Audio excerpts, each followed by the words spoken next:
ating pambato na si Cuadro Alas Janvel Casimero ang nag-isang angas ng Pinas mga idol sa kanyang laban noong nakaraang linggo mga idol doon sa Yokohama, Japan kontra sa isang the best Saul Sanchez na isang Mexicano mga idol na kung saan ay pinataob lamang niya sa isang round.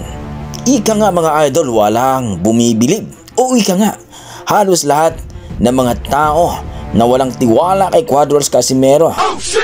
Ang iba nga yan ay talagang solid pero bumaliktad daw at pumusta dito kay Saul Sanchez na kung saan mga idol, grabe na din talaga ang ginawang parusa kay Cuadro Alas Casimero dahil hindi niya nakuha ang timbang na 122 at ang pangalawang atim niya ng timbang ay 123.3 mga idol. At dito nga ay nagpasya na magtimbang siya kinabukasan ng 128 pounds mga idol. Ika nga kung baga, walang kain-kain tong si Cuadro Alas Casimero hanggang bukas. At doon nga mga idol, nakuha ni Cuadro Alas Casimero ang 128 pero hindi talaga nakakain si Cuadro Alas Casimero. Pag kinabukasan at pagkatapos ng timbang mga idol, ay doon pa lamang kumakain si Cuadro Alas Casimero. Kung baga mga idol, pa-relax na lang itong si Saul Davis Sanchez. At ika nga, halos lahat ng mga Pilipino para bang naging bitter at naging basher ni Cuadro Alas Casimero. Nakalimutan nila na isang Pilipino si Cuadro Alas Casimero na pilit nilang pinabagsak. Ika nga, isang malaking channel na talagang nagsasabi walang disiplina itong si Casimero kaya pabor na pabor at talagang panigurado na daw ang panalo ni Saul Davis Sanchez na alaga ng MP promotion ni Manny Pacquiao at ni Sean Gibbons na kung saan mga idol, ika nga, walang kwentang laban daw.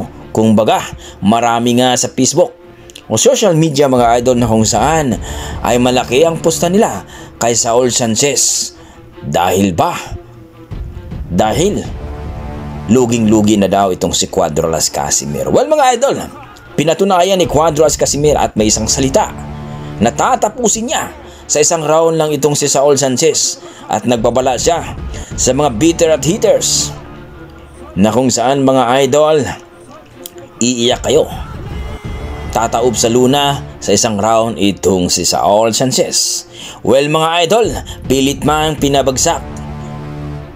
Hinihila pababa ang ating pambato na si Cuadro Alas Casimero kahit sa mga solid supporter niya, naging balimbing makapili. Well mga idol, itataas ng Diyos yan.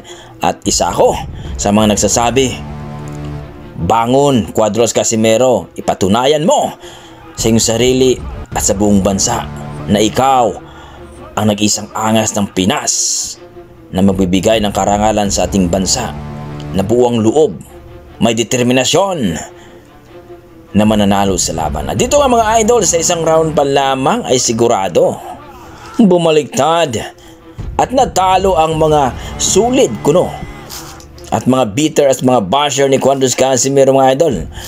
Maraming natalo dahil ika nga, talo na itong si Cuadro Alas Casimero. At dito nga mga idol, Tinauya Inoue ngayon ay isa sa ating mga prospect na makalaban ni Cuadro Alas Casimero.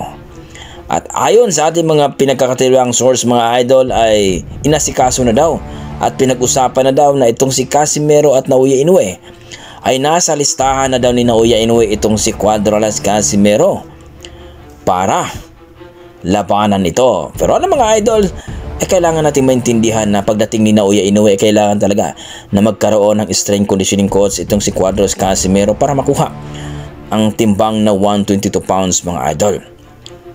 At dito nga mga idol, sigurado na itong si Naoya Inoue pag makakalaban itong si Casimero, isa na namang magugulat sa liphok ni Cuadro Alas Casimero. Kayo mga idol, ano masasabi nyo dito?